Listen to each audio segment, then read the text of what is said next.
What's up, everybody? Welcome back to D's Corner. I am your host, D. Again, we are going to stay into our offseason outlook free agency edition. This is the NFC East, the NFC least, maybe. All right, let's go ahead. We're going to jump right into it. But wait. Before we do, there has been some breaking news. The Jaguars have traded a 6th-round pick for Mac Jones of the New England Patriots, former first-round pick, former Pro Bowler, out there grittying during the Pro Bowl. Mr. Mac Jones is now going to be Trevor Lawrence's backup down there in Jacksonville. What do you guys think about that trade? Leave a comment. All right, so let's go ahead and jump into the video. First, we're going to start off with the Washington Commanders football team. The other word, y'all know. Hopefully they change their name. They have a ton of cap space.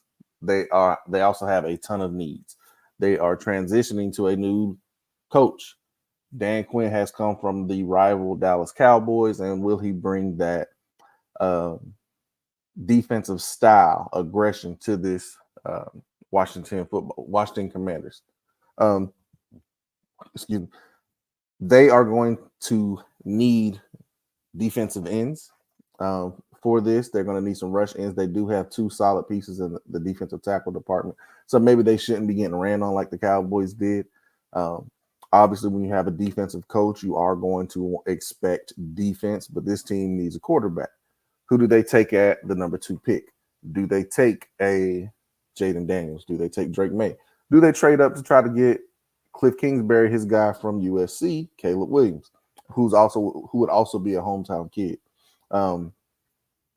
We'll see how that all shakes out. I don't know that they would want to trade up and lose out on some capital because you have so many holes to fill. You have offensive line you're going to need help with. You do have some pretty solid weapons with Terry McLaurin and Jahan Dotson. Who's going to get him the ball? You have decent running game with Brian Robinson, but you probably need some lightning to go with that thunder that he provides. Maybe a Tony Pollard could come into town. I could definitely see some former Cowboys who are free agents head to the Capitol and follow Dan Quinn. We heard Michael Parsons say that. Obviously, I don't think one of those Cowboys would be Michael Parsons. He's under contract, and I'm pretty sure that the Cowboys are going to pay him a buttload. But they do have about $90 million, $91, $92 million in cap space. They just signed Zach Ertz, formerly of the Eagles. He is an older player, so I'm definitely sure that they're going to want to get another spark at tight end. But he's definitely a good possession guy. Be able to make some plays. How often injured he'll be this season, we'll see how that goes. So he'll definitely need a running mate at tight end. You are going to want to You are going to want to retool and overload this offensive line.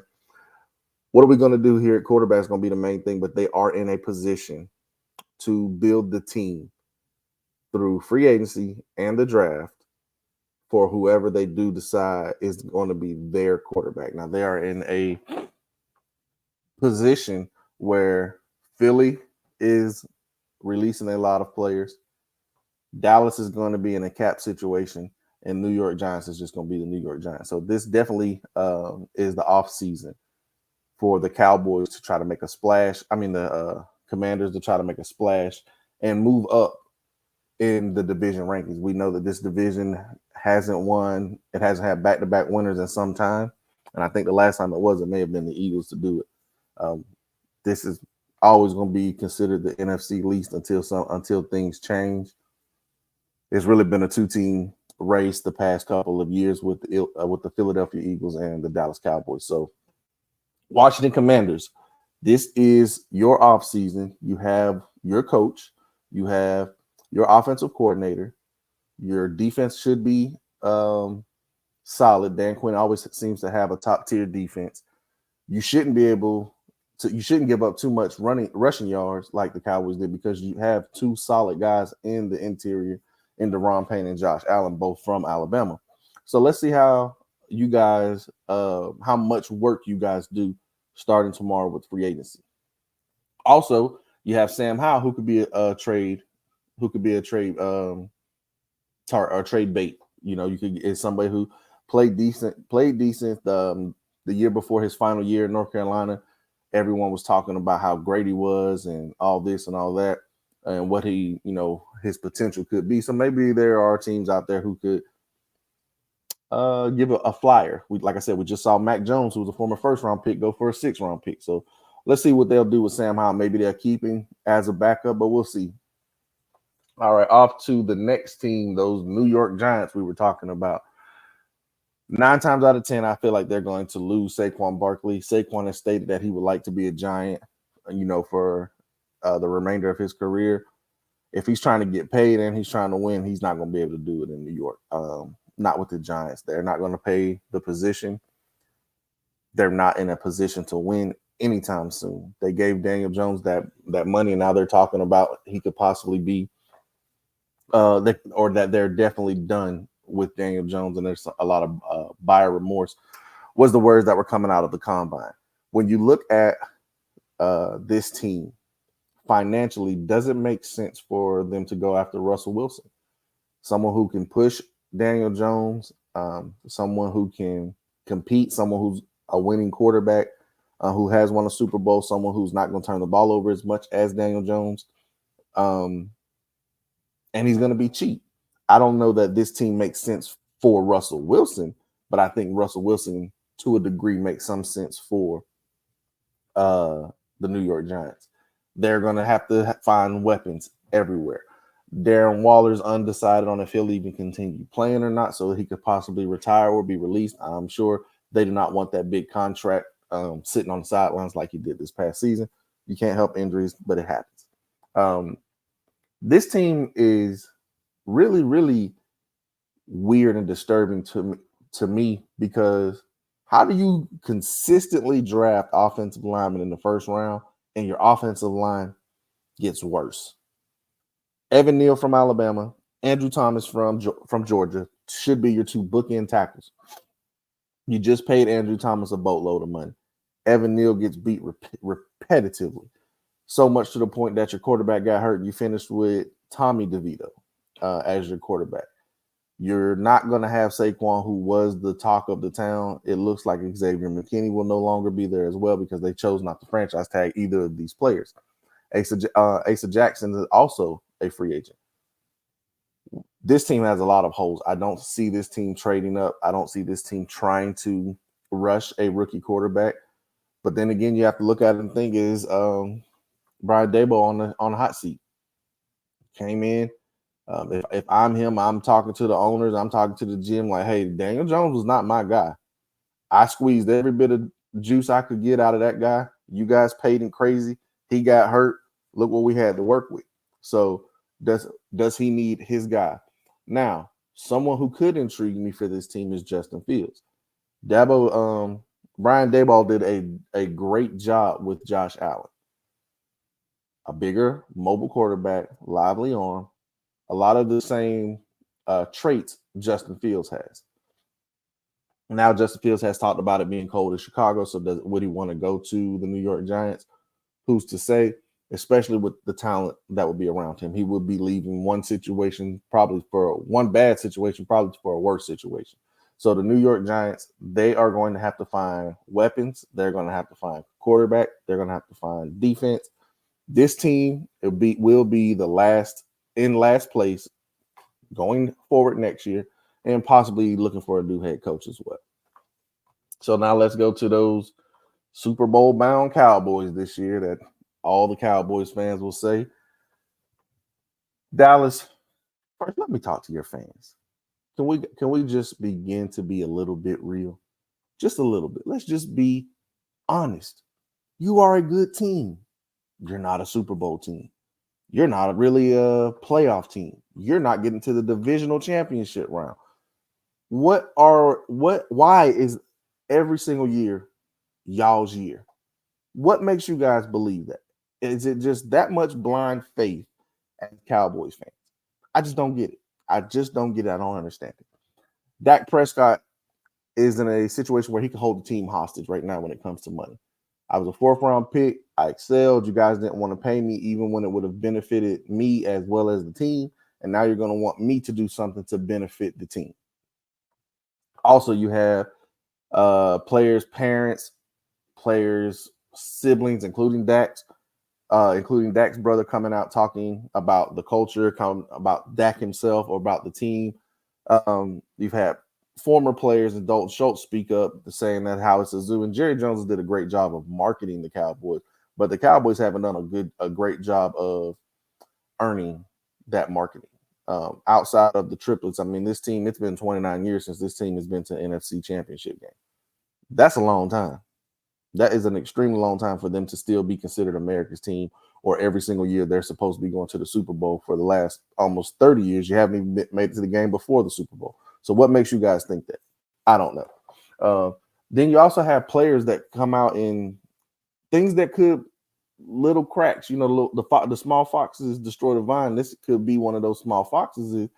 Michael Parsons has done a lot of talking to be such a young player, and many people think and have compared him that he has. What is he going to do with that? We are talking about DeMarcus Lawrence talking about they lost to the Packers because they were tired. Mike Parsons came out and said he don't agree with that. Could those little things there become bigger things as the season goes on? You signed these big deals. Michael Gallup signed a big deal, and you let Amari Cooper go to get, and when you brought in CeeDee Lamb. Well, CeeDee's about to get the bag. Micah's about to get the bag.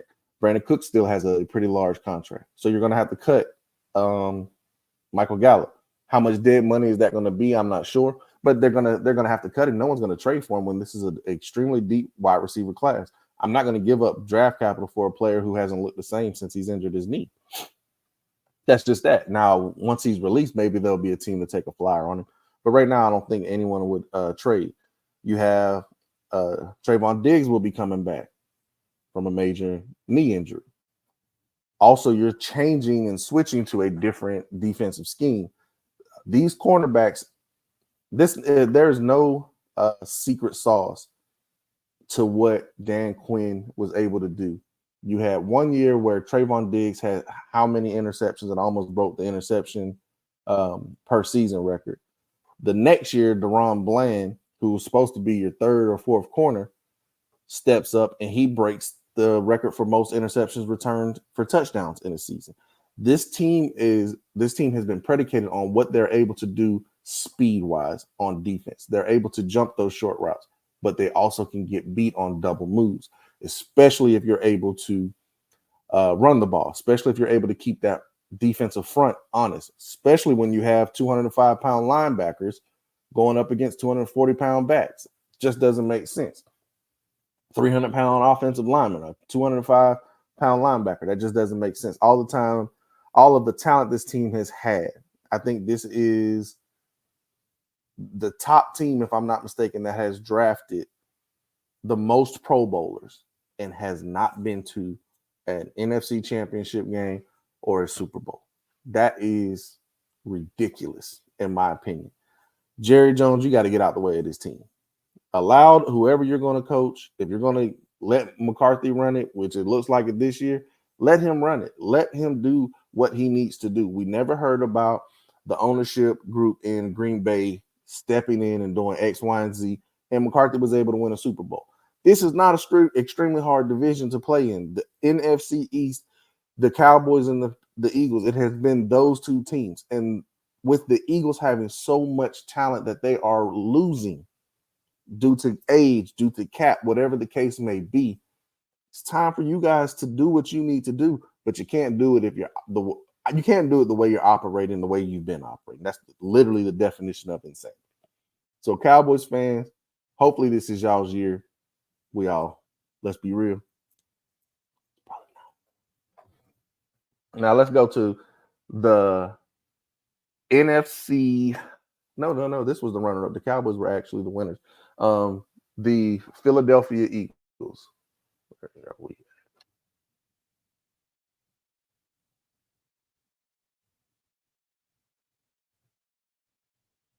All right, so Philly, they have Jason Kelsey retired. That's a big blow.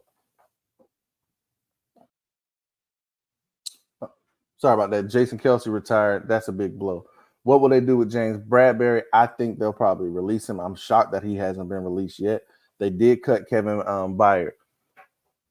They brought back Brandon Graham. They're open to trading Josh Sweat.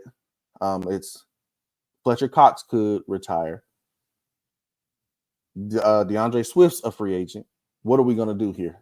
It's time for Philly to truly begin to build again. Hassan Reddick is also being dangled out there as trade bait.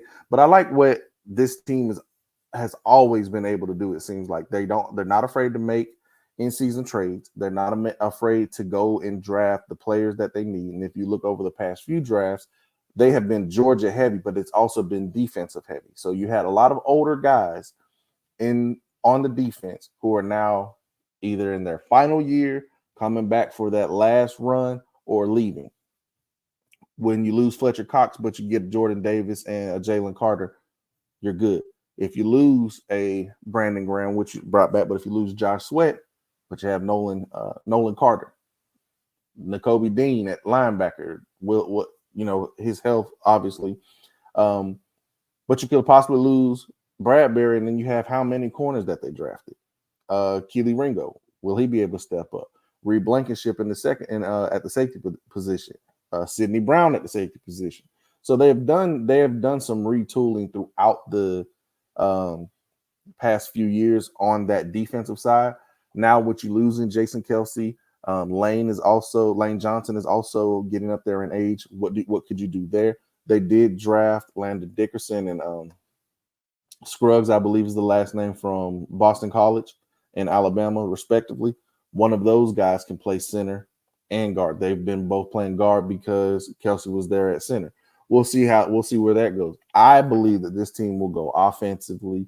I think this team will go heavy offensively in retrospect to what they did to the defense side. I think now on the offensive side, it's time to start building up certain positions because we're going to lose players due to age or even high cap hits. So you want to try to keep Jalen Hurts upright, obviously. Last year, he didn't seem like he was he didn't seem like himself. I'm not sure if it was because he lost his offensive coordinator, if the plays were different, if he just wasn't uncomfortable, or if he was hurt. He just didn't seem like him. And they didn't play a lot of really good football, and early on they were still able to win. And I think the collapse was the major issue going down the line towards the end of the season. The way that they lost, the way that they literally collapsed. I think they needed to win 2 games, and they would have been the division champs, and it just didn't. It just did not happen. And then they got beat first round of the playoffs. They just didn't look like the team before. So the season prior. So maybe this offseason they got put out earlier. Maybe they come back refreshed. Maybe they come back recharged. We'll see how that goes. But I definitely see this NFC East. Obviously, it's going to be a 2-team race. The Philadelphia Eagles and the Dallas Cowboys. If the Dallas Cowboys are able to re-sign Dak Prescott, I know there's probably a lot of mixed feelings on that amongst the Cowboys fans, if they should re-sign him or if they should let him go. I mean, it's been how many years? 8-9 years now. You kind of know what you're going to get from him. And if it was me, if I was Jerry Jones, after that blowout loss to the Packers where the entire team just looked like shocked, like they didn't know what was going on, I would definitely start trying to redo a lot of I would probably start trying to rebuild at certain positions. My coach, you wouldn't have been able to come back. You can't come back. Nobody looked prepared, and that's unacceptable. Philly, kind of the same thing. That collapse that you guys had. I'm gonna have to sit and talk to these players, and I'm gonna have to talk to my coach. Like, what the hell happened? What's going on? Where did we go wrong here? This is also unacceptable. But I think Nick Sirianni, you can't fire him after making it to a Super Bowl, and then next year the decline that they had. So I definitely think that this is going to be a 2-team race like it's been, and it'll probably be a toss-up. The Cowboys won it this past season, so I don't envision them winning it this year. It's just what history tells us when it comes to the NFC East. So again, this is all I got. Please, please, please like, share, subscribe, comment. Let me know how I'm doing. Let me know what you think. Main question here: what you think the Cowboys should do with Dak? Should they re-sign him and give him $60 million, or should they let him play out the last year of his contract while McCarthy's playing out the last year or coaching out the last year of his? What do you think? Let me know. I ain't got no problem chatting it up with y'all. Y'all have a good one.